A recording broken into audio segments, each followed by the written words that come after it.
It looks like we are live on Facebook and YouTube, and we have a very special program planned for you today. We are dealing with international communication, and we are in the midst of a Mercury retrograde, so I'm not surprised that we had the issues, but we're able to come to you now. I ran across something on Facebook maybe a week or two ago, and it was a love story, and it involved someone that I actually know. I know of her. I know of her mother. Her mother and I have been connected for quite some time, and when I saw it, it was a phenomenal story, and I wanted to bring it to you. Now, as I say this, the folks that I was going to interview, we've lost their signal. So I'm going to do the best that I can to I continue to share with you until possibly we get them back. Um, but the reason this story was important to me is because it contradicts the narrative that we've been given in so many different ways. Everyone is familiar with the movie Coming to America. And in that film, of course, you have an African protagonist who comes to the United States of America to a place called Queens. It is a suburb in New York. And he came to Queens and he found his queen. He went back to Africa. He married her and they lived happily ever after. But of course, you know that the story is going to be expanded in a new film that comes out. But we're going to tell a real life story. We're not going to be talking about something that is a fantasy. We're talking about something that has actually happened. And we're so happy to be able to share that story with you. So what we want to do now is we want to tell the story of Akanni and Isaqh Addison.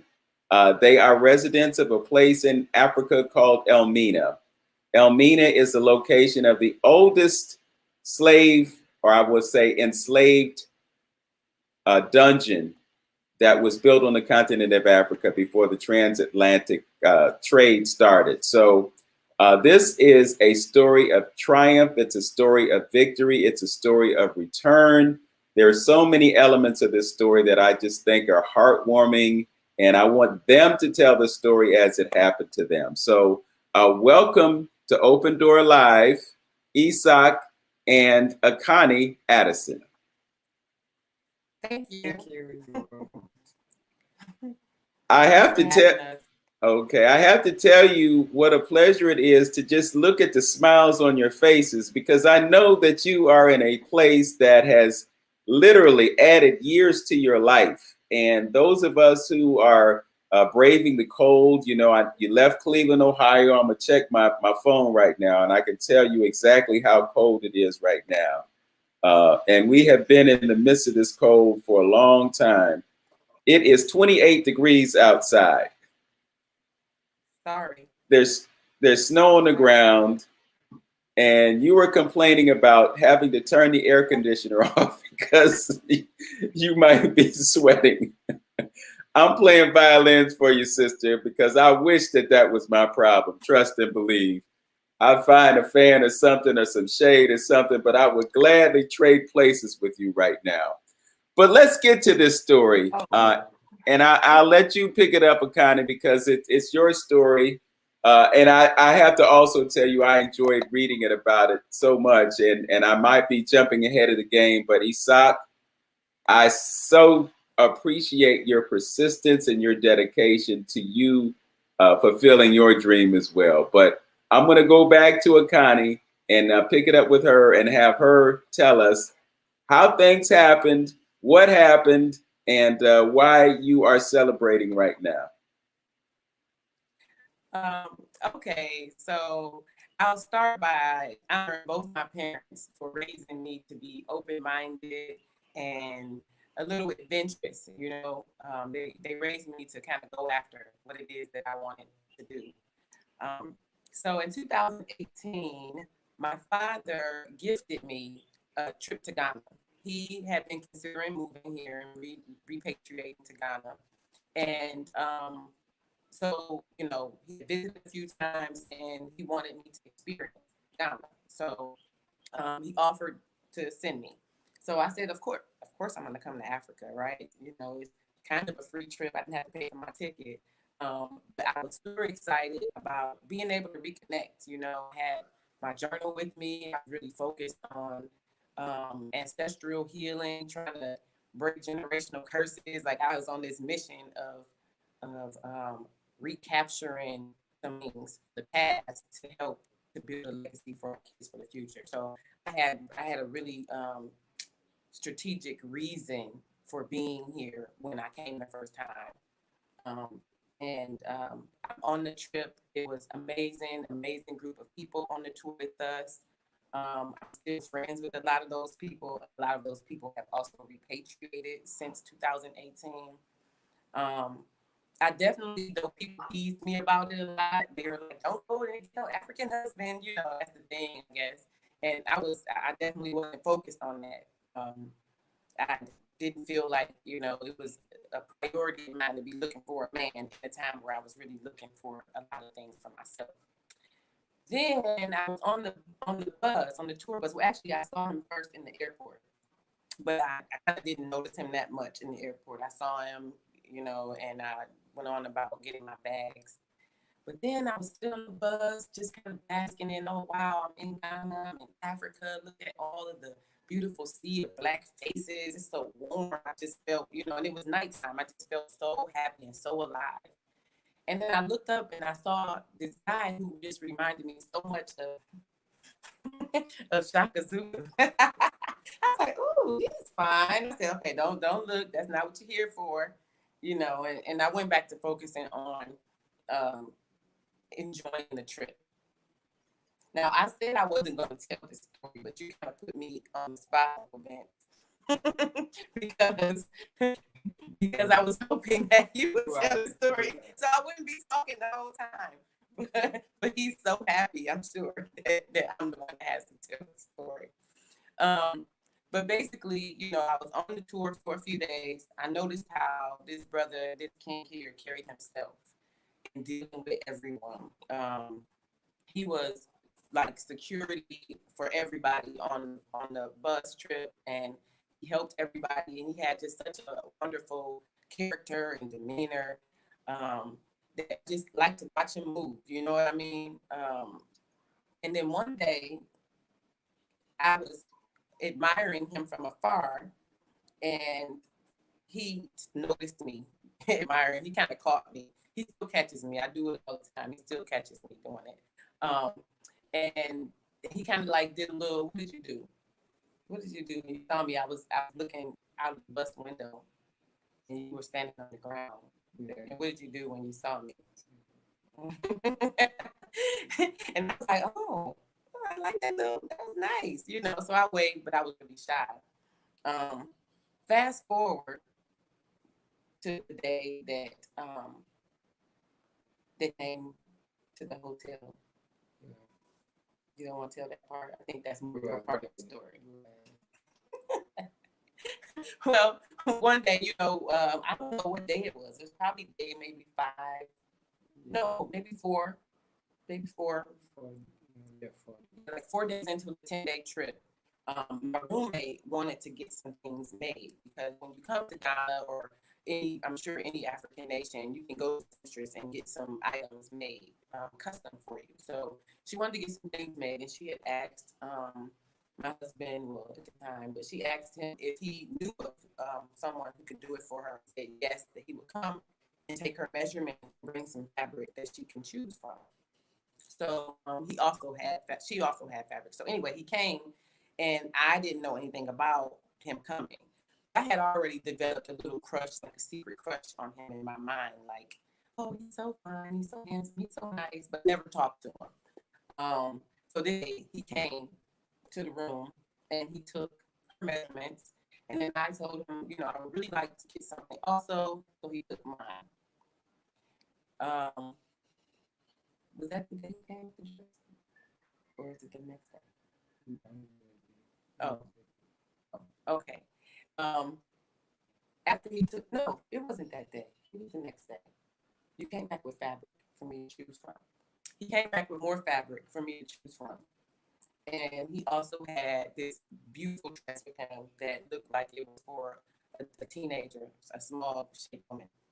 So he's like, I want you to try this dress on. He was really shy about it.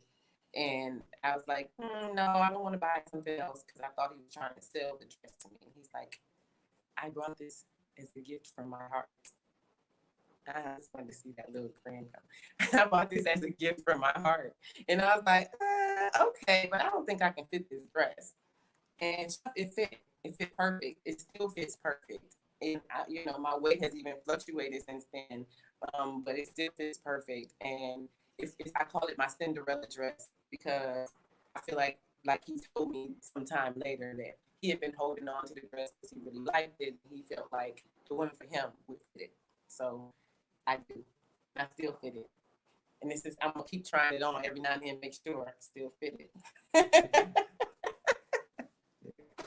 So that's pretty much how it started. The next day he sat with me on the bus and we just talked, and we haven't stopped talking. Like we just talked and talked and talked for the whole rest of the trip. Got to know each other. He went to the dungeons with me and experienced, my hurt and horror and anger and strength. He went to the last bath with me, and he was there through all of the whole trip while I'm transforming spiritually. I had someone there, strong and steady. And I remember telling him, like maybe 2 days, the day before, maybe the day before we left, that I never felt so safe around a man, ever in my life. And that's a fact. Still to this day, when he's not home, I'm afraid of bugs. When he's here, I'm like, I'm not worried about that bug. I'm like, hey, something's keeping coming, and he's gonna come and take care of it. What else? Oh, the proposal. You don't want to tell the proposal part? Go ahead. Okay. As you can see, he's a really shy guy, and everybody, is always surprised when they see us talking because he talks a lot. Let me say that again. He talks a lot, even though he's a really shy guy. He talked a lot to me. So he proposed to me on the last day. He actually came to the room. He had gone to a car and come back. We were in Cape Comina at the time. He had gone to the car and come back, and he came to the room with like a bag full of stuff. Now, mind you, I asked him to get one thing made for me. He came back with like, I don't know, maybe 8 outfits and waist beads and all kinds of nice things and goodies and stuff. And I was like, wow, this is really a lot and really, really nice. And I was super impressed, but I didn't know that he was doing all that to butter me up so that when he asked me to be his wife later, I would say yes. See, you let me tell the story, so it's gonna come out my way. But anyway, that night, he wanted to talk to me, and we sat down, and he said, we had talked for a little while about different things, and he said, okay, I'd like us to pray together. And I said, pray? I'm not real religious. That's not really my thing. And he said, well, I just want for you to pray that God will always keep us connected. Was that it? Yeah. And so I'm like, oh, I can do that. And so I prayed. And then you prayed. What was yours? Do you remember? You don't remember? He prayed. Oh, I can't remember it right now. But he had a prayer too. Oh, that there will always be peace between us. Yeah. And so I'm like, wow, that's a great prayer. And he said his prayer. And then he said, you should be my wife. And I said, no, I'm on vacation. I'm going home. I don't know what you're talking about. But we talked and talked when I came home, and he kept asking. He was patient. He was like, hey, I'm a patient man. I know what I want, and I want you to be my wife. And so he asked for like a month. And then finally one day I said yes. I tried to tell the story as fast as I can. Okay, so we've heard your version of the story, and you said that he's a man of a few words, but at the same time, he is a man of many words when he is with you. So right now, he is with you, and Isaqh, I want to pull some teeth. I want to pull your arm. I want to do whatever I can to prod it out of you. You are surrounded by just endless numbers of beautiful African women. And this African American woman comes from the United States of America to Elmina, Ghana, and you see her and something happens in you. Tell us what your thoughts were and tell us the story from your perspective. All right. Yeah. I I would say that. Sorry. Yeah, I would say that yes. Sometimes I started, dealing with African Americans since 1998 up to now. So I always, listening to them, listening to what they say all the time, and it feels like wow, these people are going through so many over years.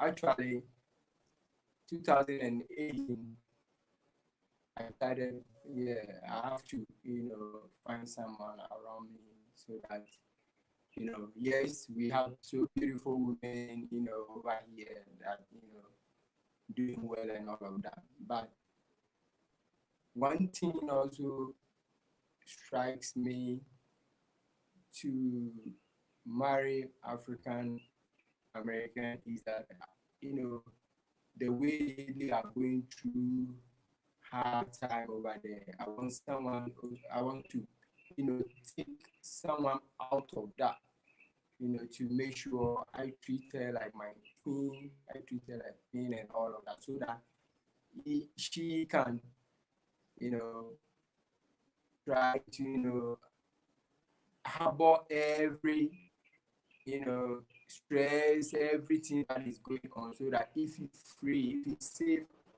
on his own land in Africa, as I am feeling, I can walk from morning up to morning without any feeling that somebody will hurt me, somebody will, do me anything in Africa, in Ghana, in Elmina here. So far as, nobody bothers you of, we have laws in Ghana, but you just don't, caught with a law that is, it doesn't even, you don't mind, you don't know anything, and just the law catches you. It doesn't work over here. We live as an African. We are free. We are, we are free in our minds. And the police that don't harass us just like that because you are an African or all of that, right? So I find to think one of my African woman from America, also for her also to feel good in Africa, especially in Ghana, Elmina. So yes, 2018, I see this beautiful lady, and I think I proposed to her, and she went, and I think she thought of it, and then agreed with with with me, and then eventually we went into marriage, and we did something very good, nice. I remember when we first time we did our engagement, and then later on she went back to US, and then came back. We had our wedding at Elmina Coconut Grove. All the family was there, everybody was there. We were all chill, we were all, you know, I think everything was so nice, and he went on. Right, so yes, based on that, we are still focused, to help people who want to repatriate and then, have a free movement, free around in Africa, especially in Ghana. Although we have some political difficulties going on, but I hope aside that it doesn't, politicians are looking their politics, and we are doing our own thing. So yeah, I understand her. I think she also understands me, and we are here moving freely, and then be very happy, loveful, and all of that. We love each other, and I believe that with Almighty God intervention, everything will be all right. And I also have to thank Almighty Allah of everything, because anything is the ultimate. And we give praise and thanks to Him of everything, and we are looking up to more blessing, more love, more cordial relationship and nice movement. So I think this is the few words that I have to say. That's a nice few words. Okay. So a few things, because you said so much in what you shared with us, and it just had my mind racing amongst a whole bunch of possibilities in terms of things that I would ask you about. But one thing that stands out to me about the story that you have told is that you are an extremely romantic brother, and there are so many brothers over here in America who need to understand the way you think about how a woman should be treated. Over here in America, especially our younger brothers, they're not really so inclined to do so much to show a woman that they really care, and the fact that you gave her a dress, and it was a dress that actually fit, and it's a dress that she can continue to wear, that's just phenomenal right there, and the other thing that I'm thinking about is what I know about the dynamic of leaving Africa and coming to America, and what Africans are told about African Americans, specifically African American brothers, but just African Americans in general. What I have been told by some, and I've been told by Africans who have come from Africa to America to live here in this community, they're told not to have anything to do with us. They're told that we're criminals. They're told that we're violent. They're told a lot of negativity about us. And as a result of that, there is kind of a wedge sometimes between Africans and African Americans. But when I hear your story, I hear exactly the opposite. I hear you placing a tremendous value on the African American woman, something that you saw in her that I guess was an impetus for you to say, this is something special. This is what I want. So I just applaud you for just having that state of mind in relation to our sisters over here, because we are really blessed to have the African American woman on the soil of this continent right here. And the success that we have enjoyed as a group of people, as a race of people in America, has been largely because of the African American woman. So what we understand about the African American woman is that she is genetically linked to the original woman, the African woman who birthed the population of the entire planet as we speak. So that's just a side note that I have to put in there. So as I was thinking through the possibilities of things that I wanted to follow up on, I was just thinking about that magic moment. So this is, it's February 13th, and a lot of people are celebrating love tomorrow. But I'm just curious, what happened when you two kissed for the first time?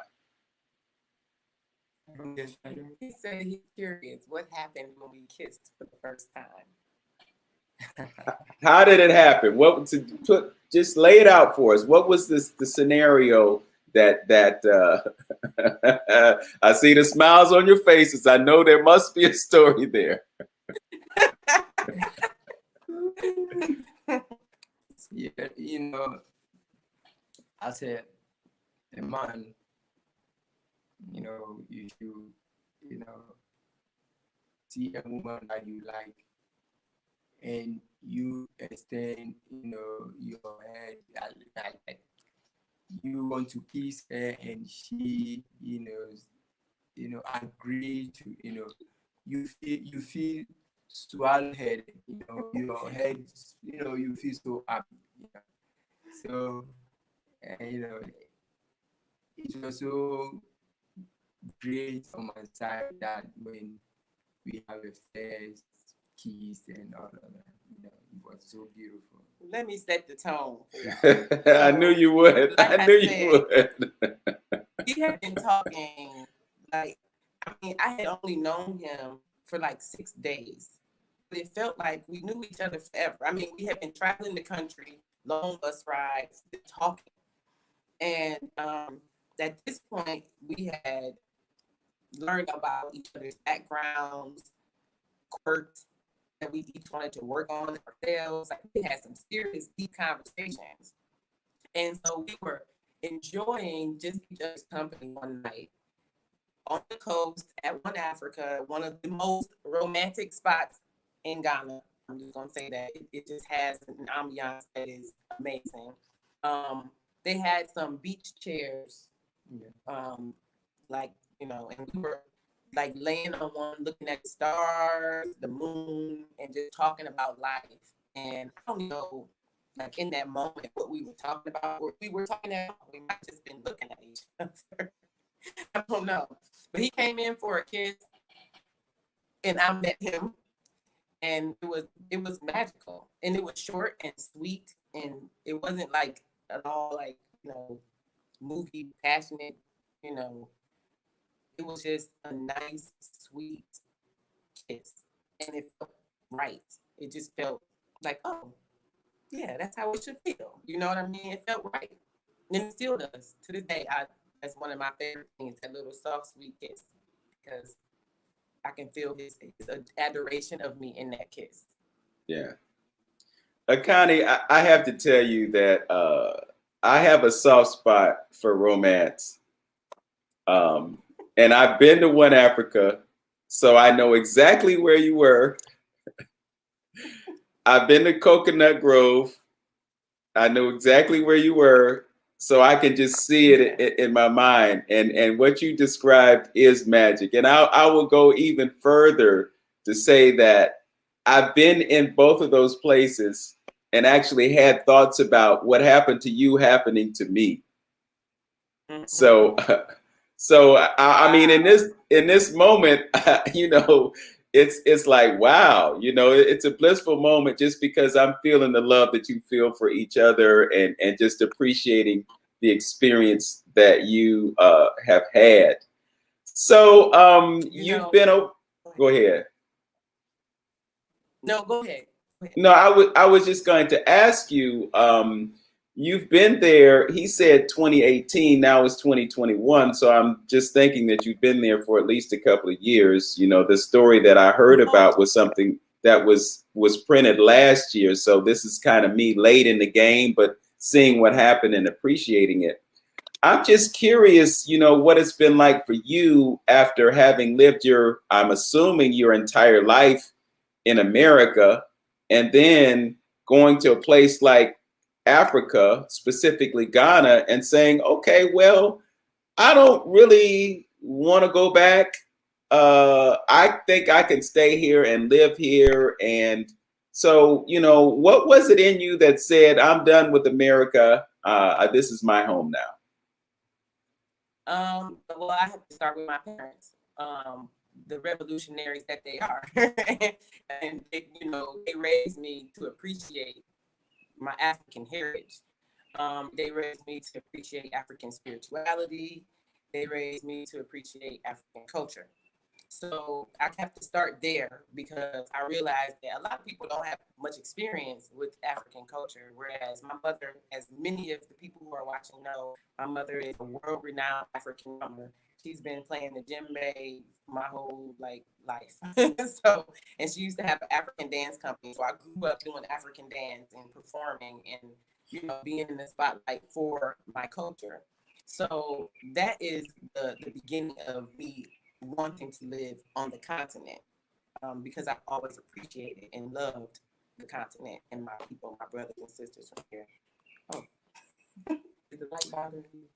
Okay, sorry. Okay, if I could just interrupt, because I think I'm realizing something in what you just said. And I just want to be clear and transparent for everyone who is watching now who can watch this in the future. Your mother is known as Mama Fasi, formerly Linda Thomas Jones. And she is all the things that you said. But what I just received in my spirit just moments ago was the epiphany or the realization that you have had African drums reverberating and vibrating in your spirit, in your body, in your existence, in your universe for a long time. And I'm just thinking that somehow those things were able to impact you or affect you, so that when your time came, it was like, okay, I'm home. I'm here to stay. Yep. Thanks for the introduction. Exactly. So when I came in 2018 and I got off the plane, and it was at night, like 10 o'clock at night, maybe, when we landed. When I got off the plane and came up into the airport area and the heat hit me, that's the first thing you notice. It's like opening an oven. You're like, whoa, you can't even breathe. It's so hot. The heat hit me first. And the next thing that hit me was that I was surrounded by people who looked like me. It was like amazing to see all of these beautiful women, thick, women, chocolate, every shade, and all of these beautiful men. It was like amazing. I was like, this is where I belong. Like, this is perfect for me. And I hadn't even seen the country. And then riding through the country, the first few days before I even got to speak with this brother, I was able to see the underbelly, because, we're on a tour. So, of course, they're going to show us all the nicest things. But I'm always looking for the hood. I was raised in Cleveland. I was raised in the hood. And I love my people on every level. So I was looking, for the underbelly, with the part that they're not talking about, and I was looking to see, how can I benefit this place? How can I help build a nation that is developing? How can I help it develop? So I was thinking those things before he proposed to me, and I had a 2-year plan. Me and a couple of other women on the bus, actually, we had a 2-year plan of how we were going to move to Ghana. Because at the time, my son was in high school, and I didn't know if he would want to move with me. So I was like, okay, I'll wait until he's graduated, and then the year after that, I'm going to make a move, because I felt like I could create a legacy here for my children, for my grandchildren. I felt like I could create something here. So that's why, for me, when he asked to marry me, it wasn't like I was afraid of coming here, because I knew he wasn't moving there. He didn't want to. We had talked about it on the bus. He was like, no, I don't want to live there. Why would I want to live there? And I'm free here. And I couldn't argue with the brother on that one. So for me, it was like, this is the icing on the cake. He made, like he said, it was on his spirit to make my coming home easy. And he has done that. He's made my coming home super easy. Super easy. Yeah, well, I'm gonna co-sign on that notion. I did notice a post, and the post was you showing him doing something in the yard, and it was back-breaking work from what I can recall. I can't even remember the exact nature of the project, but I just remember seeing that this brother was out there and he was doing it, and it's like, wow, he's doing this for his queen. And again, I just come back to America, and I look at the ways that brothers treat sisters and vice versa, because it goes both ways. But you know, just the thought that someone would do so much for someone that they love, it was just an inspiration. So I want to fast forward and just deal with the difference between where you were and where you are now, and how it has impacted the quality of your life as you see it. Okay. I'll say this. Moving, though he's made it easy for me, I don't mean that the process is easy, right? Because um, we are colonized on both sides of the water in our minds, you know, in different ways. So it takes a lot of unlearning for me, and relearning. So I'm learning new ways to do everything. Like I felt like I couldn't cook for the first 6 months. I was like, I just can't cook here. You know, it was really, really strange because I love to cook. And I was like, I don't know how to work things. It's hard to work things, but it's really not. It's just I had to completely adjust, you know, to the way tomatoes taste different. So that means that I have to cook with them a little differently. Um, I have had to adjust um, mentally and physically. Physically, because the heat is very serious, and it's not serious like you can't get used to it. But like now, I'm used to sweating now. It's not a big deal. But the first 6 months, I was just like, it's hot. It's hot. I'm so tired of sweating. It's hot. He's like, you're in Africa. Like, what do you want? So that sort of thing. But I'll say that I've had to detox over the last year, physically in so many ways, and get used to a whole set of germs, because you know I'm used to the germs in the United States. I had to get used to the germs in Ghana, um, and physically I feel much more alive because I rest here. I think that's a major thing. I rest and I get plenty of sun.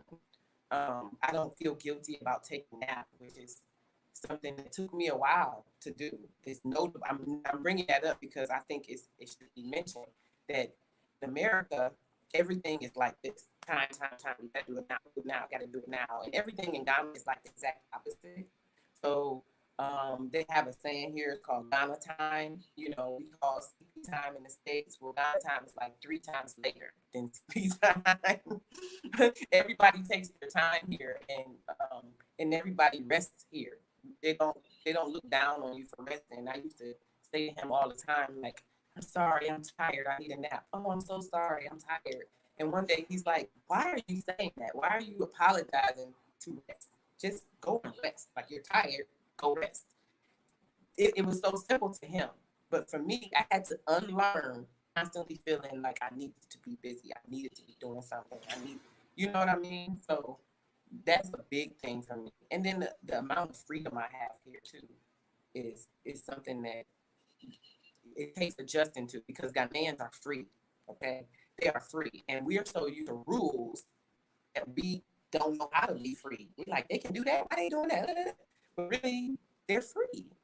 And so I'm learning to be free. Okay.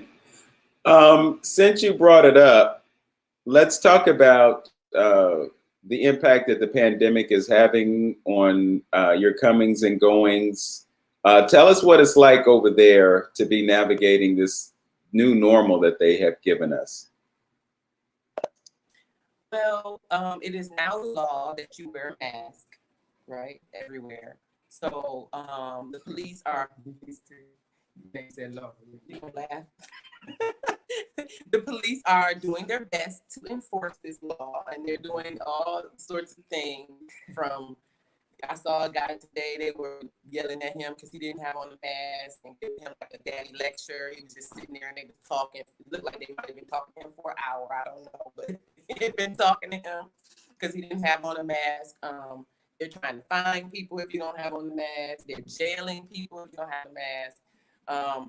However, Ghanaians are free, like I said, and so it's really difficult. And then not only that, they're very communal people. So social distancing is not possible in most places here. Like the marketplace is shoulder to shoulder. You know, you bumping into people, walking past people. You know, it's very difficult to keep your distance. there's shared cars here. So like if you're taking a taxi, you're not gonna be in a taxi by yourself. You're gonna get in a taxi and you could be by yourself, but you're gonna pay like triple or quadruple the cost to be by yourself. So it's always, you're always in the car. And so I find that if we're in the taxi and we're riding and we see the police, people pull out the mask, put the mask on, the police walk away, and people, so it just depends. Some people are very, very serious about it, and some people aren't. I mean, it's just like anywhere else in the world, I would say. As far as our numbers, I haven't checked in a few days, so I don't want to quote. But I know that the last time I checked, which was maybe the beginning of February or the end of January, there were 5,000 cases active.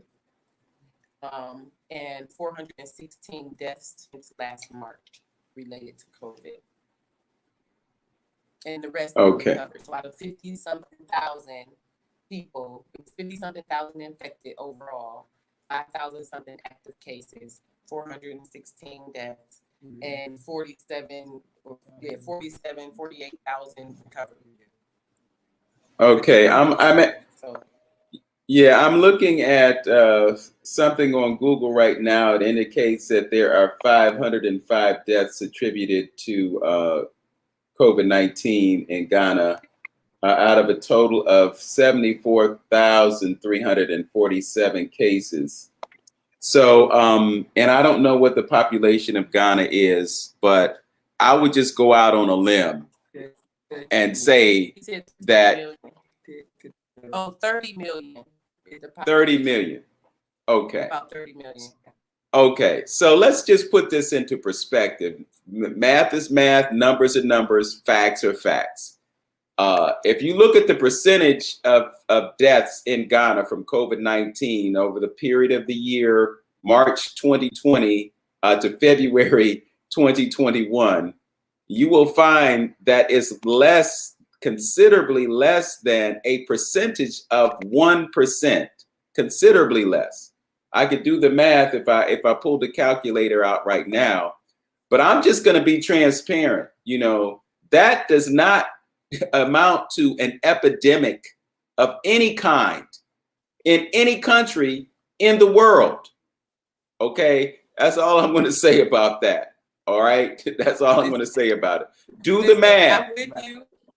I'm with you, and I feel like right now I know way more people with malaria than I do COVID, and malaria is a very deadly disease. But if I would say something small about that, those who have lost their relative through this coronavirus will not agree with you that because if they love their vulnerable something and they will not agree with you because they knew that this coronavirus killed them. So yes, if you open to our radio stations, our televisions, those people that have lost their loved ones through coronavirus, are very, very angry with the government. How to, government fails to, put in certain measures, through the elections and all of that, formally things were going on right back when it came about the election, registration of register of voters ID card, campaigning, and it looks like the government leave everything, and then so people are worried that we value politics more than our lives. So those who have lost their loved ones were so angry that they were hitting hard on the government that we should have taken care and make sure this didn't happen. But it's also very hard here because shutting down Ghana is a cash and carry country. Yes. So basically, if they shut down for a day, then those people who make money every day, they make money every day so that they can eat every day. So if they don't make money every day, they literally don't eat every day. So shutting down the country and saying social distancing, like, it's really hard to do here. I will say that I think part of the reason that the numbers are low as far as death is a couple of things. One, everybody is not getting tested for COVID. So if somebody dies, they don't necessarily know that they died from COVID. That's also one thing. And then the other thing is that Ghanaians are really big on herbs, like really big. They'll go to the doctor and they'll get the doctor's medicine. They're going to follow it up with a whole herbal regimen to kill whatever it is. Now every Ghanaian has been herbalist. Yes, every Ghanaian is an herbalist. Concerning the coronavirus, I'm telling you, every Ghanaian is, looking something that imbues your immune system, and we have it a lot. We have so many everything that's growing here. Plants. We have so many things. We have so many fruits. So everybody has trained himself as a herbalist, making sure he doesn't, get infected with this virus, infected with this virus, because they have to make sure taking in herbal, eating so many citrus fruits, yes, stuff like that. And all of and he's that. right, everybody is an herbalist, because if you say anything about the plant, you'll hear a whole bunch of recipes for what you should be taking. Okay, I'm going to jump in right. I'm going to jump in right now just to drop a few things on folks and give people some food for thought about this whole issue. And I'm hesitating to do this because, I know eyes are watching and ears are listening and all that, We're all privy to the same information. A lot of information is being suppressed and, just pushed out of the public view because they don't want to contradict the narrative that's being given to the entire world. If I go back to the math that I restated a few moments ago, and you just deal with the math, devoid of emotion, because people are having reactions based on fear. Isaqh, you mentioned the word worry. People are worried. The reason that people are worried is because they're being given reasons to be worried. Okay? But the fact of the matter is, because of you being where you are right now, and because you have unlimited access to vitamin D that we don't have because we don't get the same amount of sunlight, you have an advantage. If you look at the continent of Africa overall and you look at the numbers, the numbers are nowhere near the numbers that are here in the United States. They're giving us a lot of false information. Akanni, you mentioned malaria. People in Africa take medication to prevent malaria every week. Some people take it every day. They're taking a medication in Africa right now that has been banned in the United States. And I'm not going to mention what it is, but I will tell you it's being used in other places in the world successfully. And it's being used to not only treat people, but to prevent them from getting it. So, this is a political issue. Isaqh, you mentioned that in your comments earlier before. It is a political issue. And I will also say that you cannot legislate protection against a germ. A germ is a germ. A virus is a virus. A bacteria is a bacteria. So you can legislate all you want, but the bottom line is that we all have to do the things that we have to do to be healthy and to have strong immune systems, period, point blank. And the fact that people are taking medications like the one that I referred to but didn't mention, and the fact that people over there are using herbs, and the fact that people over there are eating good food, and they're having a quality of life that allows them not to be so stressed as they are over here, that's one of the reasons that it's not affecting Africans the way it's affecting people here in America. I will also say that they're giving you disproportionate numbers in terms of who's being affected the most by this disease. or this virus. And they want to make it seem as though Black people in America are the most vulnerable. And that is not true. That is a tactic that is being used to fuel the fear that we have about this virus. I don't want to get too far off because this is a love story. This is not a story about viruses, but I just wanted to get from you what it's like over there, because the only way that we know how it is over there and what it's like over there is if, you know, we hear it from you, because we're not there to experience it. I have a brother, Ron, who just got back a few days ago, and he went over there and he enjoyed it. But, you know, just the idea that you have to pay $150 for a test to leave this country. Wow. And then you gotta pay $150 twice, I guess, because you test on the way in and you twice. test on the way out. You know, so it's like, you know,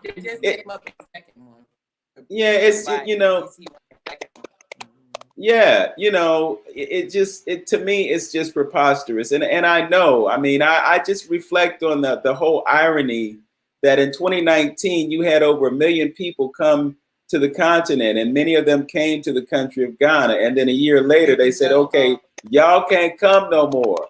So now, you know, those of us who want to come, those of us who are planning to come, we got to navigate around all these little traps and all this other madness that we got to deal with to come home, you know. And I think there's a certain intentionality about that, because when we come home, just as you did, Akanni, when you come home and you don't just go there to be there, you go there to be a contributor to the success of that country, not just to come and, you know, well, I'm 70 years old, I'm retired, I'm gonna go out to pasture and just put my feet up and experience life. But you come there just as your mother did. I mean, your mother was over here working her behind off.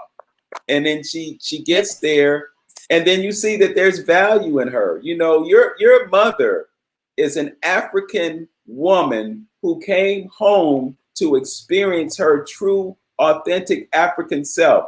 And please let me make this clear. Let me make this clear. I just need to make this point.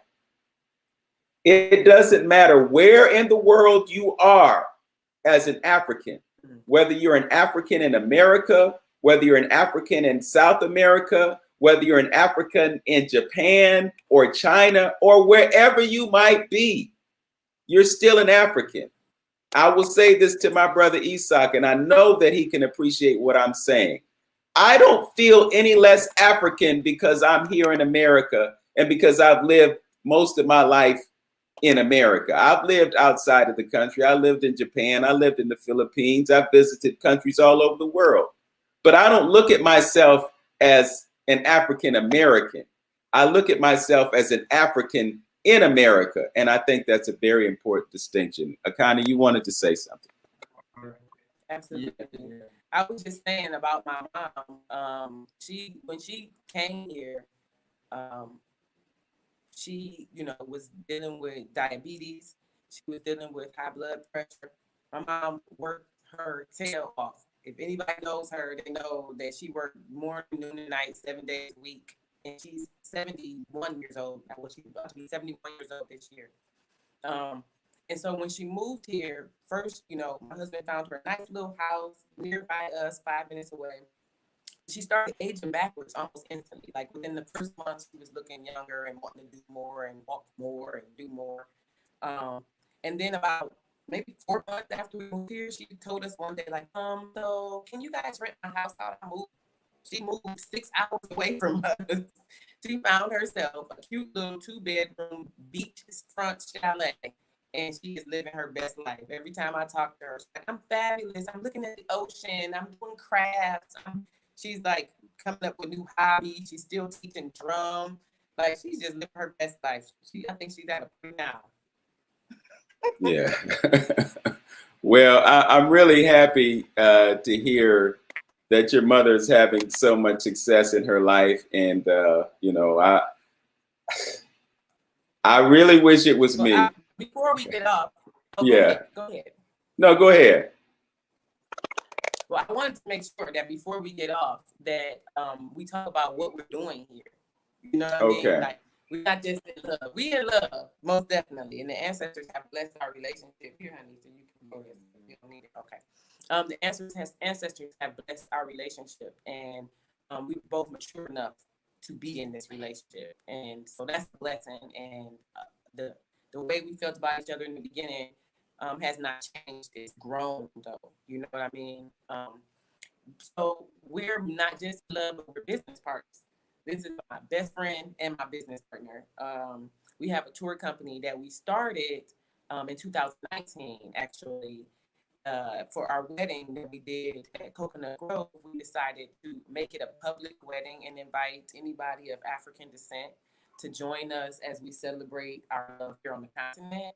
And we did it by kind of launching our tour company. So we had 30 some odd people come from the United States. We had some people come from Italy, some people come from Canada to our wedding last November 2019. And it was like a kick for our tour company. The company is called Pride of Ghana because we're very proud of Ghana and we're proud of the development that's happening here. We're proud of everything that's going on, and especially the people.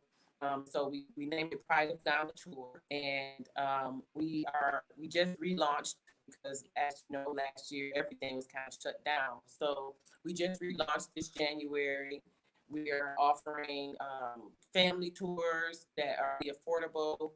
10-day tours, and then we're offering longer tours for repatriation. And those repatriation tours are more about like learning about immigration processes, learning about investment or business opportunities, real estate, finding a place to live, buying land, all the things that go along with repatriating. And we're not doing these things in a vacuum. We are connected to a lot of other diasporans who have businesses and organizations around this. We're connected to different government offices who want the diasporans to return, invest. And so those are the two major tours, but we also do weekend excursions and stuff like that. So that's our major project that we're in love with doing, because bringing people home is a beautiful experience, you know. Yes. And Okay. if you travel with us, you have a lot of opportunities. Like maybe if you want to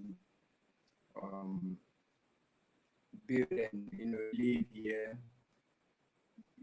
here in Ghana, buying land is kind of difficult. You pass through many things before you get your legal land and build on it. So it's like when you travel with us and you want to build a house and buy land and build a house here, it will be easier to get the opportunity from us, because we have seen we have talked to chiefs that we are buying some land from us, and then we registered it legally and make sure it's legal, so that when you are buying from us, you buy something that is free litigation, free everything. You have your own property that you don't have problem, because we saw that recently a lot of people that want to build, that repatriate, and they want to build a house, they want so too many difficulties that keep them off, that Turn them off from them off, and some of them even has returned back to US again and all of that. So we are saying that we have seen, experience all of this.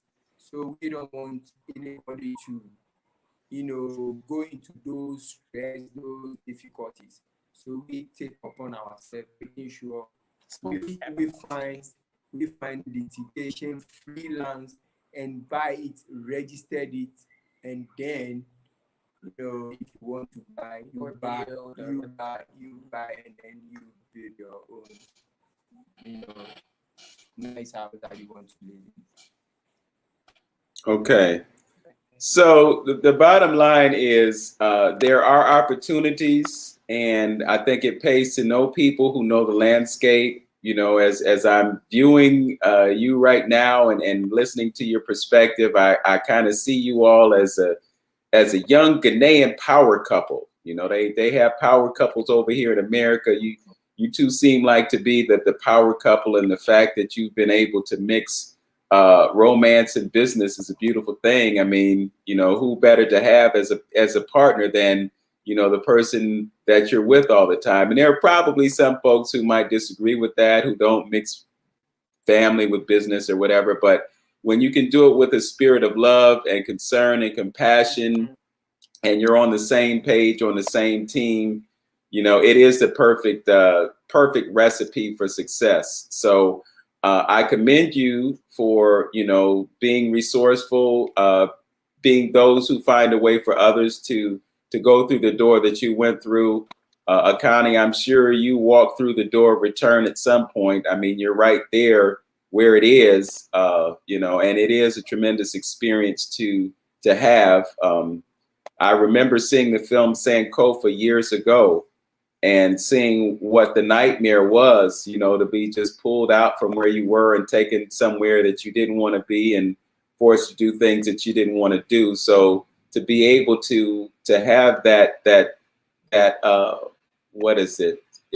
I'm thinking of it in terms of being a transcendental type of experience, but to be able to go through that experience and to experience the freedom and the joy that you're experiencing right now, it is really an amazing thing. So thanks for sharing your story with us today.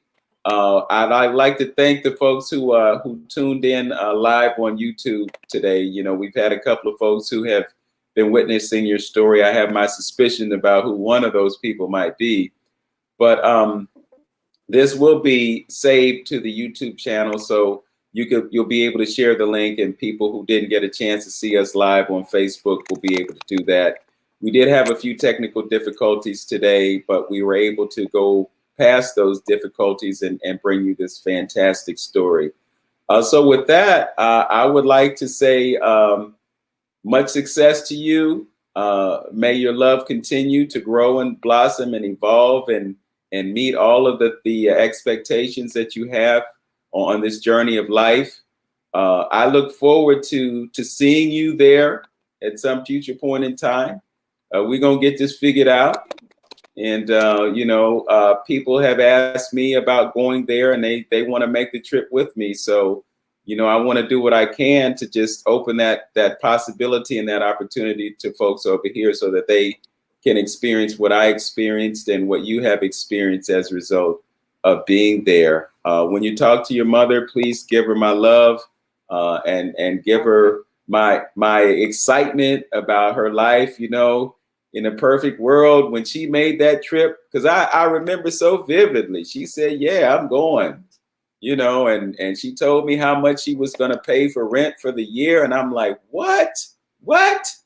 I'm like, okay, well, I could definitely do that. You know, I know that my work here in Cleveland is not done. So, you know, I'm not saying that I'm ready to move next month, but I can tell you that, you know, I really am seriously considering having Africa be a part of my future in a way that I had not thought of before. I have a very good friend, associate, someone who you know, who has made that transition, who has created that possibility for himself. And I just see, you know, how beautiful it is, you know, and I'm thinking to myself, well, if he can do it, I can do it. And I'm sure that there are other folks who feel the same way that we both do. So again, continue success to you. Enjoy the sunshine. You know, like I said, I would trade the sweat on your brow for the shivers that I have when my heater is not on and it's 28 degrees outside in February. I love you too. And again, I celebrate your success and your joy and your bliss. Keep doing what you do. And we'll check in on you again. Hopefully next time we'll have a better connection, and we'll have our technical difficulties worked out, and you know, we can let folks know what's really going on. Right. And everybody follow us on Facebook. Pride of Ghana Tours. We're gonna be giving away a free tour. So follow us and you'll be entered when it's time to release that. You'll be entered. So follow us. Okay, so it's Pride of Ghana Tours. Pride of Ghana Tours. Okay. Once this post goes up, you can go in and put some comments in there, or if you want to just send me the information, I can add it to the show more part of the YouTube page post. And then so you want to drop your social media, website link and all that other kind of stuff, we can make that happen. And then you'll also be able you'll be able to share this video with your friends and family as well. So Mama can see this too. Awesome. All right. Thank you. All right. Peace and blessings. Madasi. Peace. Peace. Yeah.